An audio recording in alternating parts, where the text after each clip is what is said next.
میری باتوں کی تصدیق چاہتے ہو تو جا کر اس مظلوم عورت سے، ہاشم اسد کی پہلی بیوی سے، اس ناگن کی سچائی جان لو۔ اپنی سگی ماں کا گھر مریم نے اجاڑا، 3 بچوں کے باپ کا گھر اس نے خراب کروایا، ہمارے گھر کی خوشیاں اس نے اجاڑیں۔ یہ 3 گھر تو وہ ہو گئے جن کا مجھے پتا ہے، مزید نہ جانے کتنے گھر اور کتنے لوگوں کو اس ڈائن نے تباہ و برباد کیا ہوگا، میں نہیں جانتا۔ غصے کی شدت میں اس کا چہرہ سرخ ہو رہا تھا، ان کی آواز بلند تھی۔ زین جیسے سب کچھ کہنا سننا بھول گیا تھا، وہ آنکھوں میں حیرت، بے یقینی اور سکتہ لیے ایک ٹک انہیں دیکھ رہا تھا۔ تم سے منگنی کروانے کے بعد اس کا دل سکندر پر آ گیا تھا۔ وہ تو تھی ہی نیچ، سکندر کو حاصل کرنے کے لیے کسی بھی حد تک جا سکتی تھی، مگر میرے غیرت مند اور باکردار بیٹے کو رشتوں کی حرمت کا پاس تھا۔ اس نے مریم کی پیش قدمی کو ٹھکرایا، اسے رد کیا تو ریجیکٹ کیے جانے کا انتقام لینے کے لیے اس نے وہ سارا سین کریٹ کیا تھا، اس ہوشیاری کے ساتھ کہ اس پر سچ کا گمان ہو۔ یاد کرو زین، جب تم سکندر پر ہاتھ اٹھا رہے تھے تب وہ چلا چلا کر تم سے کیا کہہ رہا تھا؟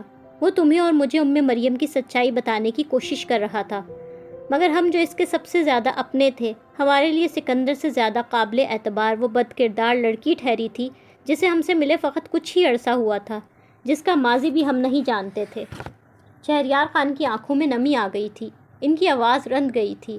4.5 سالوں سے گناہ کے بوجھ تلے دبا زندگی گزار رہا ہوں میں زین، وہ بے قصور میرا معصوم بیٹا بغیر کسی خطا کے عمر بھر سزا کاٹتا رہا ہے، میں تو آج اس سے معافی مانگنے کے بھی قابل نہیں پاتا خود کو۔ وہ آج صبح آمنہ کے سامنے روئے تھے اور اب زین کے سامنے ان کی آنکھوں سے آنسو ٹپکنے لگے تھے۔ بیٹے کی بربادی، اس کی پامالی پر ان کا جی چاہ رہا تھا کہ وہ دہاڑے مار مار کر روئیں۔ وہ دیکھ رہے تھے کہ زین کی حالت ٹھیک نہیں، وہ مردہ انداز میں پلٹا تھا، وہ عجیب شکستہ قدموں سے چلتا اسٹڈی سے جا رہا تھا، لگتا تھا کسی بھی پل گر پڑے گا۔ ابھی تو انہوں نے زین کو وہ سب سے بڑی بات نہیں بتائی جس کے واقف صرف وہ، سکندر اور اللہ ہے۔ زین کی نفرتوں اور ان کے پاگل پن نے گھر سے نکالے جانے کے بعد سکندر کو کس حال تک پہنچا دیا تھا، اس کا مردانہ وقار، اس کی عزت و آبرو کس طرح پامال کی گئی تھی، بتا دیں تو زین شاید خود کو جان سے ہی مار ڈالے۔ یہ انتہائی حد تک تکلیف دیتی اور رلاتی سچائی وہ نہ تو کبھی آمنہ کو بتانا چاہتے تھے نہ زین کو۔ اپنے سکندر کی عزت اور اس کا وقار انہیں اپنی جان سے بھی بڑھ کر پیارا تھا۔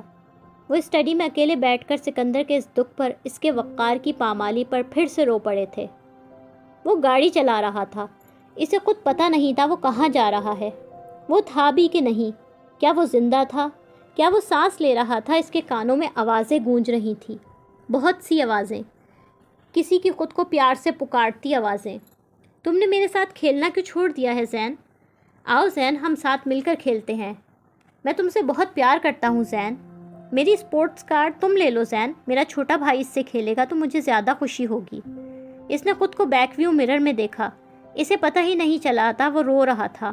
زین شہریار، سکندر شہریار کے لیے رو رہا تھا، اس کے لیے جس کی لبوں کی ہنسی اور اس کی ہر خوشی اس سے کبھی اس نے چھین لینی چاہی تھی اور پھر چھین بھی لی تھی۔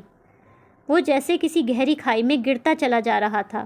بے قبری واقعی بڑی نعمت تھی، اس سے نفرت کرتے ہوئے زندگی کے 12 سال کس سہولت سے گزار دیے تھے۔ آج سب جان لینے کے بعد 12 منٹ گزارنے مشکل ہو گئے تھے۔ شکر تم نے قسم تو توڑی، میرے پاس آئے تو صحیح۔ مجھ سے بات کرنا کیوں چھوڑ دیا ہے تم نے زین؟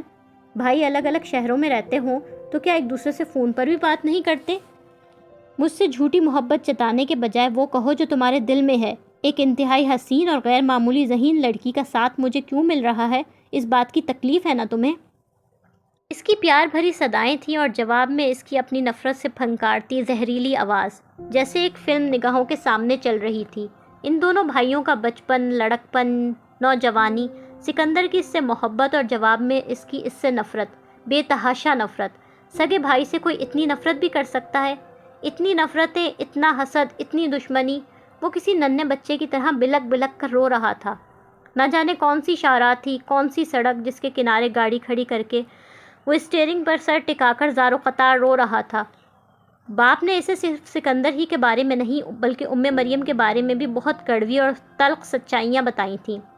وہ لڑکی جسے اس نے بے حد اور بے حساب چاہا تھا، جس کی محبت وہ آج تک اپنے دل سے نکال نہیں پایا تھا، اسے ابھی ابھی بتایا گیا تھا کہ مریم کی وہ محبت جھوٹ تھی، دھوکہ تھی، مکاری تھی۔ بہت کربناک تھی یہ سچائی۔ مگر اسے مریم کے خود سے بے وفائی اور جھوٹ اس پل یاد نہ آ رہے تھے، نہ رلا رہے تھے۔ اگر کچھ یاد آ رہا تھا تو سکندر، اگر کچھ رلا رہا تھا تو اس کی تباہی اور بربادی۔ سکندر اس کا اپنا سگا بھائی، وہ بھائی جس کی زندگی اس کی نفرت اور دشمنی نے اجاڑ دی تھی، اس کا وہ بے مثال اور شاندار بھائی جس میں دنیا تسخیر کر لینے کی صلاحیتیں تھیں، اس کی حسد اور نفرت کا شکار ہو کر کہاں سے کہاں پہنچ گیا تھا۔ سکندر سے حسد، ہاں حسد۔ آج تو مان لے وہ یہ سچائی کہ سکندر سے اسے کوئی شکایت نہ تھی سوائے حسد کے۔ سکندر نے اس کا کبھی کوئی نقصان نہ کیا تھا۔ وہ اگر زیادہ ذہین تھا تو کیا اس میں اس کا قصور تھا؟ باپ اس کی ذہانت کی وجہ سے اسے زیادہ اہمیت دیتے تھے تو کیا یہ سکندر کی غلطی تھی؟ اس کی ذہانت پر خوش ہونے اور اس کی کامیابیوں پر فخر کرنے کے بجائے اس نے بھائی سے حسد اور مقابلہ بازی شروع کر دی تھی۔ وہ کبھی اعلیٰ ظرفی کا مظاہرہ کر کے بھائی کی خود سے برتری کیوں تسلیم نہ کر سکا؟ اور اس کے بھائی کا کریئر، اس کا پروفیشن اور اس کے حوالے سے سارے خواب سب اس کی حسد کی وجہ سے بکھر گئے تھے۔ سکندر کے ہارورڈ میں پڑھنے سے جلتا تھا نا، خوش ہو لے آج کہ وہ بھائی ہارورڈ کی ڈگری نہ لے سکا تھا۔ اس کی ذہانت سے حسد کرتا تھا تو جشن منا لے آج کہ وہ بھائی اپنا کوئی خواب پورا نہ کر سکا تھا۔ خود کو مظلوم سمجھتا تھا کل، اور اسی بھائی سے کس نفرت سے فارم ہاؤس پر ملا تھا، کس دیدہ دلیری سے اس کے سامنے جا کر کھڑا ہو گیا تھا۔ اتنی جرت، اتنی مجال کہاں سے آ گئی تھی کہ جسے برباد کر دیا اس کے سامنے نفرت سے کھڑا بھی ہو سکے؟ اس کا شدت سے مر جانے کو جی چاہ رہا تھا۔ یہ آگہی بہت کڑی تھی، بہت کڑوی تھی، اسے اپنی بھیانک شکل دکھا رہی تھی۔ 12 سال سکون سے رہ لیا، مگر اب زندہ کس طرح رہ پائے گا؟ اپنے قدموں پر کس طرح رہ پائے گا؟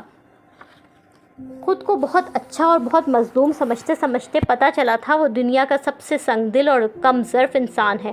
وہ اپنے ہی بھائی سے ساری زندگی حسد میں مبتلا رہا ہے۔ اس کا حسد، اس کی جلن اجاڑ گئی اس کے بھائی کی زندگی کو۔ ساری زندگی مظلومیت کا ڈھول پیٹتا رہا۔ مظلوم؟ کس بات کی مظلومیت؟ آخر اس کے ساتھ ظلم ہوا کیا تھا؟ وہ ایک بدکردار لڑکی سے شادی کرنا چاہتا تھا اور یہ شادی ہو نہیں پائی تھی، یہ تھی اس کی مظلومیت؟ مظلوم حقیقت میں تھا کون؟ بدترین ظلم جس پر ٹوٹا تھا وہ کون تھا؟ کبھی ایک لمحے کے لیے بھی اس کا دل نہیں کانپا؟ کبھی ایک لمحے کے لیے بھی اس نے نہیں سوچا میرا بھائی نہ جانے کہاں در بدر پھر رہا ہوگا، وہ کس حال میں ہوگا؟ میں آسائشوں میں جی رہا ہوں، نہ جانے اس وقت اسے 2 وقت کا کھانا بھی نصیب ہوا ہوگا یا نہیں۔ وہ آج 12 سالوں میں خوف، درد، اذیت سے کانپ رہا تھا۔ وہ سر سے پاؤں تک پسینے میں نہا رہا تھا۔ اس نے اپنے بھائی پر ہاتھ اٹھایا تھا، اسے بری طرح مارا تھا، گالیاں دی تھی۔ اس کا بھائی دھکے مار مار کر ذلیل و خوار ہو کر گھر سے نکالا گیا تھا۔ آخری وقت تک وہ چیخ چیخ کر رو کر اپنی صفائیاں پیش کر رہا تھا۔ گھر سے نکال دیے جانے کے بعد وہ کہاں گیا ہوگا؟ وہ آج پورے 12 سالوں بعد یہ بات سوچ رہا تھا۔ 31 دسمبر کی رات جب وہ گھر میں پر آسائش کمرے میں بیٹھ کر وہ اس بدکردار لڑکی پر ٹوٹے ظلم کا ماتم منا رہا تھا، تب اس کا وہ مظلوم بھائی کہاں رہا تھا؟ وہ رات اس نے کہاں بتائی تھی؟ آج زندگی کے 12 سال بعد اسے وہ سب باتیں یاد آ رہی تھیں کہ اس نے وہ 12 سال کیسے گزارے، کس طرح گزارے اور کن مشکلات سے گزارے۔ اسے دنیا نے کس طرح اپنی ٹھوکر پر رکھا ہوگا۔ بھائی کی خوشیاں، اس کے خواب چھین کر وہ خود آج کہاں کھڑا تھا؟ ماں باپ، گھر، بہترین تعلیم، آسائش، کامیاب کریئر، بہترین پروفیشن، بیوی، بچہ، سکھ، چین، اور اس کا بھائی اس کی حسد کا نشانہ بن کر ماں باپ سے دور، گھر سے دور، نہ جانے کن مصائب سے گزرا تھا، نہ جانے کس طرح اس نے خود کو سنبھالا تھا، نہ جانے کیسے اپنی تعلیم مکمل کی تھی، نہ جانے کس طرح وہ بالکل تنہا رہا تھا۔ سکندر کا کوئی ایک خواب بھی پورا نہیں ہوا تھا اور اس کے تمام خواب پورے ہوئے تھے۔ آج ہارورڈ کا ڈگری یافتہ زین شہریار ہے، سکندر شہریار نہیں۔ خوش ہو جاؤ زین شہریار، جشن مناؤ، تم نے سکندر کو ہرایا ہے۔ ٹھیک سوچا کرتے تھے تم، سکندر ہمیشہ ہی تو فاتح نہیں ہوا کرتا، سکندر ہار بھی تو سکتا ہے۔ ہاں، سکندر ہار سکتا ہے اگر اس کا زین شہریار جیسے حاسد اور کم ظرف بھائی ہو۔ تم میرے گھر نہیں آئی نا لز، بہت بری ہو۔ سیم کا شام میں اس کے پاس فون آیا تھا۔ وہ آج دن بھر میں کئی بار اسے میسج کر کے پوچھ چکی تھی کہ وہ اس کے گھر کب آ رہی ہے۔ وہ سیم کو یہ کیسے بتاتی کہ کل رات اسے پاپا نے منع کیا ہے وہ سیم کے گھر نہ جائے۔ وہ سیم کو یہ بھی نہیں بتا سکتی کہ کل رات محمود خالد اس کے کمرے میں اس کے پاس آئے تھے۔ انہوں نے اپنے دل کی بہت سی باتیں پہلی بار اس سے کی تھیں اور وہ ان کے سینے پر سر رکھ کر روئی بھی تھی۔ اس نے پہلی مرتبہ باپ سے اظہار محبت کیا تھا، ان کے لیے دل میں محبت محسوس کی تھی۔ زندگی میں پہلی بار اس نے خود کو ان کے قریب محسوس کیا تھا۔ یہ محسوس کیا تھا کہ ان کے پاپا ویسے نہیں جیسا وہ برسوں سے انہیں سمجھتی آ رہی تھی۔ وہ سیم کو بتانا چاہتی تھی کہ ان کے پاپا اندر سے ایک بہت دکھی انسان ہیں اور وہ اس سے بے حساب پیار کرتے ہیں۔ وہ اس کو ہمیشہ بہت خوش دیکھنا چاہتے ہیں۔ وہ اس کی اور سکندر کی شادی رکوانے کے لیے کچھ کر سکتے ہیں، ایسا تو وہ اب خواب میں بھی نہیں سوچ سکتی۔ مگر سیم سے وہ اس ساری باتیں کہہ نہیں پا رہی تھی، پر اتنا طے تھا کہ وہ پاپا کی بات مانے گی، وہ ان کا مان رکھے گی۔ اگر انہوں نے منع کیا ہے تو وہ سیم کے گھر نہیں جائے گی۔ بس اب میں کچھ بھی نہیں جانتی لز، تم کل میرے گھر آ رہی ہو اور سکندر کو بھی وہیں بلا رہی ہو، میں کیا اپنے ہونے والے بہنوئی سے ملوں گی بھی نہیں؟ اس کے یہ بتانے پر کہ وہ آج تقریباً سارا دن سکندر کے ساتھ شاپنگ میں مصروف رہی تھی، سیم فوراً بولی تھی، اپنے اسی مخصوص روب بھرے انداز میں جس سے وہ اپنی باتیں منوایا کرتی تھی۔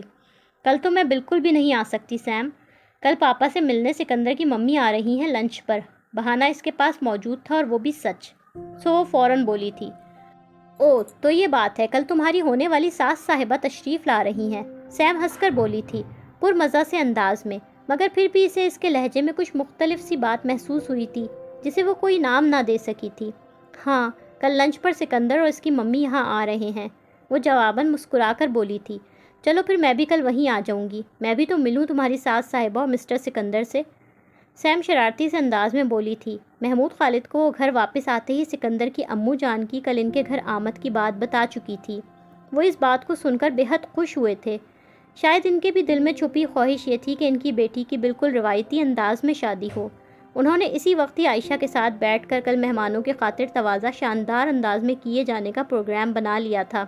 سکندر کی والدہ کے ساتھ کتنے افراد نے آنا تھا وہ جانتے تھے، لیزا انہیں بتا چکی تھی، پھر بھی انہوں نے اہتمام اس طرح کرنا شروع کیا تھا گویا لیزا کی سسرال سے 10-15 افراد آنے لگے ہیں۔